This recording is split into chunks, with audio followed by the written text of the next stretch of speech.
శుక్లాంబరధరం విష్ణుం శశివర్ణం చతుర్భుజం ప్రసన్నవదనం ధ్యాయేత్ సర్వవిఘ్నోపశాంతయేత్. గురుర్బ్రహ్మా గురుర్విష్ణుః గురుర్దేవో మహేశ్వరః గురుః సాక్షాత్ పరబ్రహ్మ తస్మై శ్రీ గురవై నమః. జై శ్రీరామ్ అండి. బ్రహ్మశ్రీ చాగంటి కోటేశ్వరరావు గారి సుందరాకాండ పార్ట్ 4 ఇప్పుడు మొదలవుతుందండి. జై శ్రీరామ్. పుట్టగానే అపారమైనటువంటి వేగంతో సూర్యమండలం వైపు ప్రయాణం చేసి ఉదయిస్తున్న సూర్యబింబం తినే ఫలం అనుకుని వెళ్ళావు. ఇంద్రుడు వజ్రం పెట్టి కొడితే హనువులంటే నీ యొక్క దవడ సొట్టబడి కింద పడ్డావు కాబట్టి నీకు హనుమ అని పేరొచ్చింది. ఆ పేరు ఉంచుకోవాలి అని ఇంద్రుడు పరమ సంతోషంతో తన మెడలో ఉన్న పద్మాల మాల పైకెత్తి ఊపి, ఈ పిల్లవాడికి ఇంకొక పేరు ఉండకూడదు, నా వజ్రం చేత పుట్టిన పిల్లవాడిని కొడితే ఎడమ దవడ సొట్టబడింది కాబట్టి ఈ పిల్లవాడికి హనుమ అని పేరుంటుందన్నాడు. దేవతలందరూ తమ శక్తులు ధారపోశారు. నీ అంత శక్తివంతుడు లోకంలో ఇంకొకడు లేడు. ఇంతటి వేగం కలిగిన వాడివి, ఇంత శక్తి కలిగిన వాడివి, నువ్వు ఇలా కూర్చుంటావా?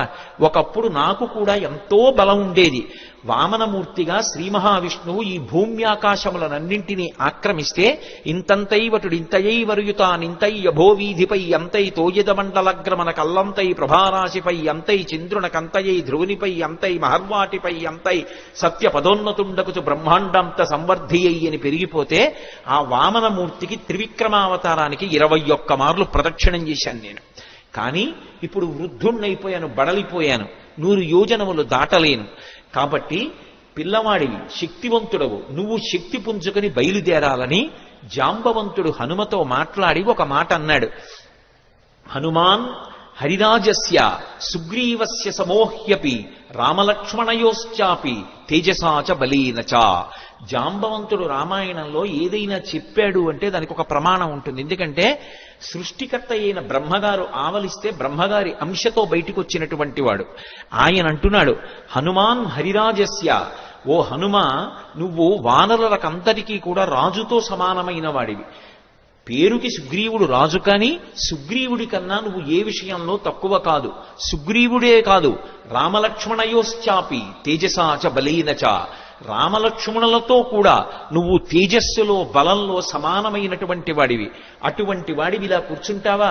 ఉత్తిష్ట హర్షార్దూల హరిషార్దూల లంఘవస్య మహార్ణవం పరాహి సర్వభూతానాం హనుమన్యా గతిస్తవ. ఓ హనుమ, నీవు నీ బలాన్ని జ్ఞాపకాన్ని తెచ్చుకొని పైకి లేచి ఈ సముద్రాన్ని దాటు. నువ్వు దాటుతున్నప్పుడు ఈ బ్రహ్మాండంలో ఉన్నటువంటి సమస్త భూతములు ఆశ్చర్యపోతాయి నీ గమనశక్తిని చూసి. ఆశ్చర్యపోయి భూతకోటి అంతా లేచి నిలబడి నమస్కరిస్తుంది. అంత వేగంతో వెళ్ళగలిగిన వాడివి. అటువంటి వాడివి ఇలా కూర్చోకూడదు. వానర జాతి పరువంతా నీ చేతిలో ఉంది. నువ్వు ఇవాళ వెళ్ళి సీతమ్మ దర్శనం చేసి వచ్చి ఆమె జాడ తీసుకొస్తే మనం వెళ్ళి మళ్ళీ సుగ్రీవుడికి చెప్తే, సుగ్రీవుడు రాముడికి చెప్తే, రాముడి వలన ఉపకారం పొందినటువంటి సుగ్రీవుడు ప్రత్యుపకారం చేశాడనేటటువంటి మాట నిజమవుతుంది. లేకపోతే మన ప్రభువు పరువు పోతుంది. ప్రభువు చేత పరిపాలింపబడిన వానర జాతి పరువు పోతుంది. ఇంతమంది పరువు నీ చేతిలో ఉంది. ఇంతమంది శోకాన్ని పోగొట్టగలిగిన వాడివి నువ్వే. నాయనా లే అని ఒక్కసారి ప్రచోదనం చేస్తే శాప విమోచనం అయిపోయింది. తెలియక ఒక మాట అంటుంటారు, హనుమకి తన బలం గుర్తు చెయ్యాలని. మనం ఇప్పుడు జ్ఞాపకం చెయ్యక్కర్లేదు. ఎప్పుడో కిష్కింధకాండ చివరిలో సుగ్రీవుడు చేసినటువంటి స్తోత్రం చేత హనుమ యొక్క ఆ శాపమంతా విమోచనం అయిపోయింది. వెంటనే ఆయన తన బలాన్ని తాను జ్ఞాపకానికి తెచ్చుకొని మహేంద్రగిరి మీదకి ఎక్కుతూ అక్కడ నిలబడి ఒక మాట చెప్పారు. నా బలం నాకు జ్ఞాపకానికి వచ్చింది. నాతో సమానంగా వెళ్ళగలిగినటువంటి వాళ్ళు ఇద్దరే. ఒకటి నా తండ్రి వాయుదేవుడు, 2 గరుత్మంతుడు.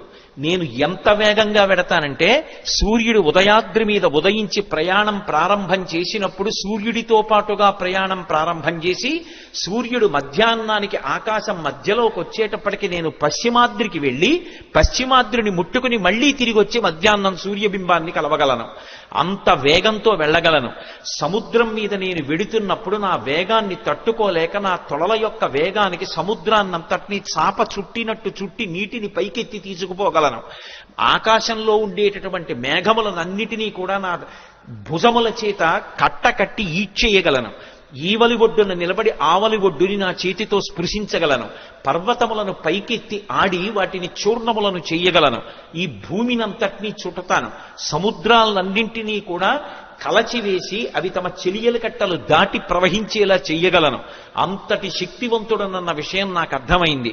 ఇప్పుడు నేను లంకాపట్టణానికి బయలుదేరుతున్నాను, మీరు నిశ్చింతగా ఉండందని మహేంద్రగిరి మీద నిలబడి సవేగవాన్ వేగ సమాహితాత్మ హరిప్రవీర పరవీరహంత మనస్సమాధాయ మహానుభావో జగామలంకాం మనసా మనస్వీ అని పూర్తి చేశారు మహర్షి కిష్కింధకాండ. ఆ హనుమ ఇంకా లంకాపట్టణానికి తన శరీరంతో వెళ్ళాలి.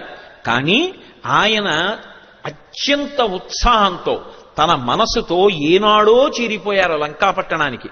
శోకం అన్నది ఎక్కడుంటుందంటే మనసులో ఉంటుంది. ఆ శోకం పోవడానికి మార్గం ప్రయత్నం ఎక్కడుంటాయంటే మనసులోనే ఉంటాయి. ఆ మనసు పరిపుష్టం కావాలంటే, మళ్ళీ అటువంటి తేజస్సుని పుంజుకోవాలంటే, ఎంత కష్టాన్నైనా దాటగలగాలంటే హనుమ యొక్క అనుగ్రహంతో, సీతారాముల అనుగ్రహంతో మనసు ప్రచోదనం పొందాలంటే సుందరకాండ చదవండి అని చెప్తారు. ఇంతమంది వానరులు ఉత్తర తీరంలో నిలబడిపోతే ఒక్క హనుమ మాత్రం ఎంత ఉత్సాహంగా వెడుతున్నారంటే శత్రుపురానికి మనసుతో ఆయన చేరిపోయారు. ఇక శరీరంతో వెళ్ళాలంతే. అంత అద్భుతమైనటువంటి రీతిలో ప్రయాణం చేయడానికి ఆ మహేంద్రగిరి మీద నిలబడినటువంటి స్వామి హనుమ యొక్క స్థితిని ఆవిష్కరిస్తూ సుందరకాండ ప్రారంభం అవుతుంది. ప్రారంభం చేస్తూ మొదటి శ్లోకంలో మహర్షి అంటారు, తతో రావణనీతాయా సీతాయా శత్రుకర్షణ ఈయేష పథమన్వేష్టం చారణాచరితే పథి. చారణలు ప్రయాణం చేసేటటువంటి మార్గం ఏదుందో ఆ మార్గంలో ప్రయాణం చేసి రావణుడి చేత అపహరింపబడినటువంటి సీతమ్మ జాడ కనిపెట్టడానికి స్వామి హనుమ శత్రుకర్షణుడై సంకల్పమును చేసి ఉన్నారు. ఎవ్వరూ చెయ్యలేనటువంటి సంకల్పం. అవతల దుర్నిరీక్షుడైనటువంటి రాక్షసుడు, అపారమైనటువంటి తపస్సు చేసినవాడు, కాంచనలంకకి అధిపతి, 100 యోజనముల సముద్రాన్ని దాటి వెళ్ళాలి. ఆవలి ఒడ్డున దిగిన దగ్గర నుంచి విచ్చుకత్తులు పట్టుకుని రాక్షసులు నిలబడతారు. ఎవడి తేజస్సు చూసినంత మాత్రం చేత యమధర్మరాజు గారు కూడా కాకిలో దూరి పారిపోయాడో అంతటి మహాతేజస్ సంపన్నుడు. తన జీవితం మొత్తం మీద రామచంద్రమూర్తి చేతిలో చనిపోకముందు అతను ఓడిపోయింది ఇద్దరి చేతిలోనే. ఒకటి వాలి చేతిలో ఓడిపోయాడు, 2 కార్తవీర్యార్జునుడి చేతిలో ఓడిపోయాడు. దిక్పాలకుర్ని కూడా ఓడించాడు, దేవతల్ని ఓడించాడు, ఇంద్రుణ్ణి ఓడించాడు. అంతటి శక్తివంతుడు, దుర్నిరీక్షుడు, అసలు చూడ్డం కూడా సాధ్యం కాదు. అంతటి తేజస్సుతో వెలిగిపోతుంటాడు. కొన్ని కోట్ల మంది రాక్షసులు నిరంతరం పరివేష్టించి ఉండి లంకాపట్టణాన్ని కాపలా కాస్తూ ఉంటారు. అటువంటి లంకాపట్టణంలో అతను ప్రాణ సమానంగా భావించి దాచినటువంటి సీతమ్మ యొక్క జాడ కనిపెట్టాలనేటటువంటి సంకల్పం చేసుకుని బయలుదేరుతున్నారంటే అటువంటి సంకల్పం చెయ్యగలిగినటువంటి వాడు వేరొకడెక్కడుంటాడు. అందుకని ఈయేష ఎంత గొప్ప సంకల్పం చేశారు. అందుకని ఈయేష పథమన్వేష్టం చారణా చరితే పథి. చారణా చరితే పథి అంటే చారణులు అంటే దేవగాయకులు. రామాయణంలోనే అనేక చోట్ల వాళ్ళ ప్రస్తావన వస్తుంది. శంకర భగవత్పాదులు చేసినటువంటి నవరత్నమాలికా స్తోత్రంలో కూడా చారణుల గురించినటువంటి ప్రస్తావన ఉంటుంది. చారణులు ఎప్పుడు శుభవార్తలు చెప్తూ ఉంటారు. సుందరకాండ ప్రారంభమే శుభవార్తలు దేవతలకి చెప్పేటటువంటి చారణుల యొక్క ఒక్కసారి వాళ్ళ స్మరణతో ప్రారంభమవుతుంది. అంటే సుందరకాండ ఎవరు చదువుతున్నారో ఎవరు వింటున్నారో వాళ్ళు శుభవార్త వింటారు అన్నది అన్యాపదేశంగా వాల్మీకి మహర్షి జాతికిస్తున్నటువంటి అభయం. ఆ చారణులు దేవగాయకులు. వాళ్ళు భూమికి దగ్గరగా తిరుగుతూ ఉంటారు. వారు భూమి మీద దిగరు, ఆకాశ మార్గంలో వెడుతూ ఉంటారు. అంటే స్వామి హనుమ సముద్రం మీద కాకుండా సముద్రానికి తగలకుండా ఆకాశ మార్గంలో వెళ్ళడానికి నిర్ణయించుకున్నారు అన్నది భావన. ఎందుచేత అంతటి శక్తివంతుడు, అంతటి గమనవేగం కలిగిన వాడు, గరుత్మంతునితో సమానమైన వాడు కాబట్టి ఆయన వెళ్ళగలరు ఆకాశంలో. కాబట్టి తతో రావణనీతాయా సీతాయా శత్రుకర్షణ ఈయేష పథమన్వేష్టం చారణా చరితే పథి. అదే శ్లోకం సంసారమనేటటువంటి సముద్రాన్ని తరించడానికి ఎటువంటి ఉపాయములను అనుష్ఠిస్తారో అటువంటి ఉపాయములు హనుమ ద్వారా ఆవిష్కరింపబడిన కాండ కాబట్టి అదే శ్లోకాన్ని వేరొక రకంగా అన్వయం అయినప్పుడు హనుమ వలన మాత్రమే మళ్ళీ అందులో ఇంకొక విషయం ఆవిష్కరింపబడుతుంది. ఆయన చారణా చరితే పది, చారణులు వెళ్ళినటువంటి మార్గంలో వెడుతున్నారు. చరణము అన్న మాట దేనికి అన్వయం అవుతుందంటే ప్రధానంగా వేదంలో ఉండేటటువంటి మంత్రభాగాలు ఉంటాయి. వేదంలో ఉండేటటువంటి మంత్రభాగాలకి సంబంధించినటువంటి విభాగాల్ని చరణములు అని పిలుస్తారు. చారణ చరితేపథి అంటే వేదము చేత చెప్పబడినటువంటి సంప్రదాయబద్ధమైనటువంటి మార్గంలో ప్రయాణం చేసి బ్రహ్మ విద్యాస్వరూపిణి అయినటువంటి సీతమ్మ జాడ తెలుసుకోవడానికి ఒక గొప్ప ఉపాసకుడు ఉపాసన ప్రారంభం చేశాడు. అంతర్ముఖత్వాన్ని, లంక అనబడేటటువంటి ఈ శరీరం లోపలికి వెళ్ళి ఇక్కడే ఉన్నటువంటి సీతమ్మ యొక్క దర్శనానికి వెడుతున్నాడు. అలా వెడుతున్నవాడు మహాసాధకుడు, మహాపురుషుడు. ఆయన తప్ప మిగిలిన వాళ్ళు ఈ కంటితో ఎదురుగుండా ఉన్న వాటిని చూసి ఆనందపడుతుంటే, భోగం అనుభవిస్తుంటే, ఆయన ఈ కన్నులు మూసి వేదము చేత చెప్పబడినటువంటి మంత్రములను ప్రమాణంగా తీసుకుని చారణా చరితేపథి, ఆ వేదము చెప్పిన సంప్రదాయ పద్ధతిలో అంతర్ముఖత్వంతో లోపల ఉన్నటువంటి బ్రహ్మ విద్యాస్వరూపిణి అయినటువంటి జగన్మాత దర్శనానికి బయలుదేరుతున్నారు. ఇది చెప్పడం ఆ శ్లోకానికి ఉన్నటువంటి ఆంతరమైనటువంటి అర్థం. అందులో రావణ అన్న చోట మధ్యలో ఉన్నటువంటి వా గాయత్రీ మహామంత్రంలో ఉన్నటువంటి బీజాక్షరం. అక్కడికి వచ్చేటప్పటికి బీజాక్షరం ప్రతిపాదింపబడింది. గాయత్రీ మంత్రం ఒక్కదానికి ఒక ప్రత్యేకత. 24 అక్షరాలు బీజాక్షరాలే.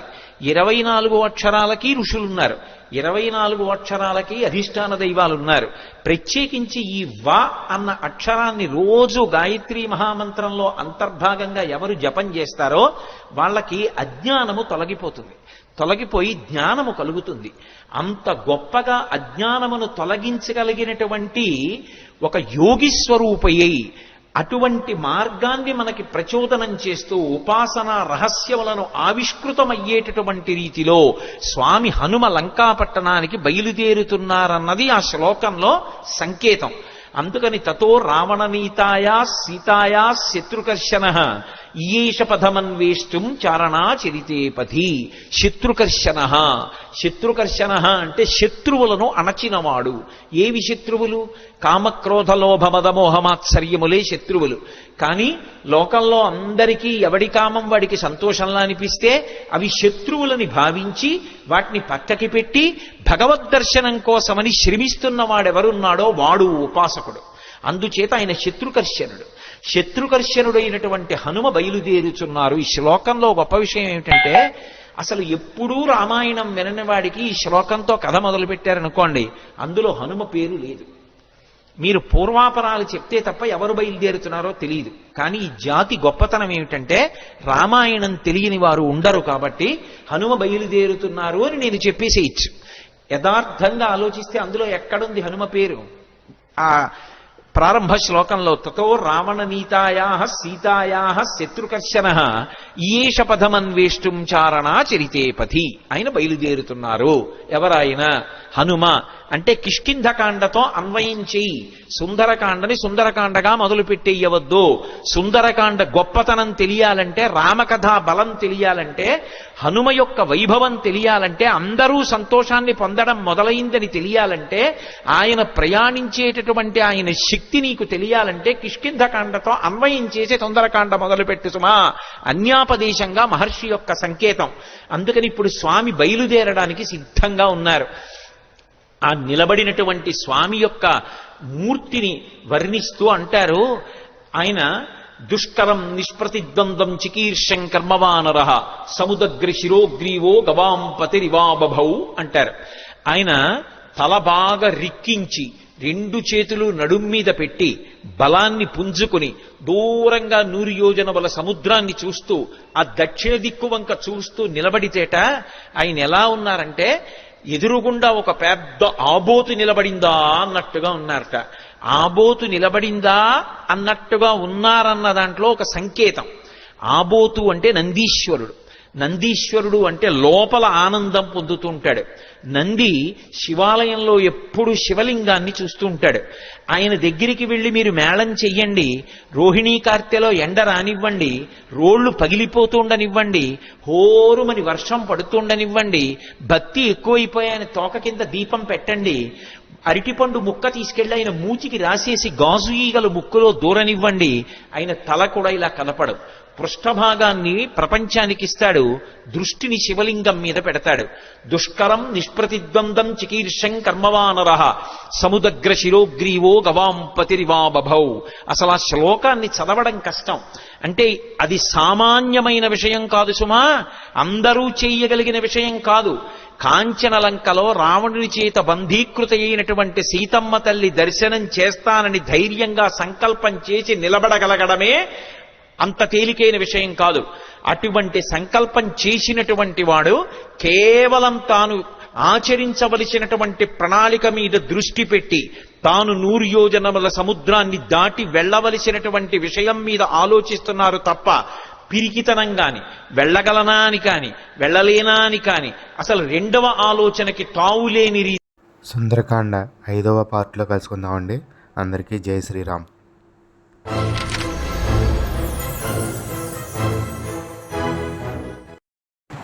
హాయ్ ఫ్రెండ్స్, మా ఛానల్ని ఇప్పుడే సబ్స్క్రైబ్ చేసుకోండి, బెల్ ఐకాన్ మోగించండి, మరియు లైక్ చేయండి, షేర్ చేయండి. Thank you for the watching my videos.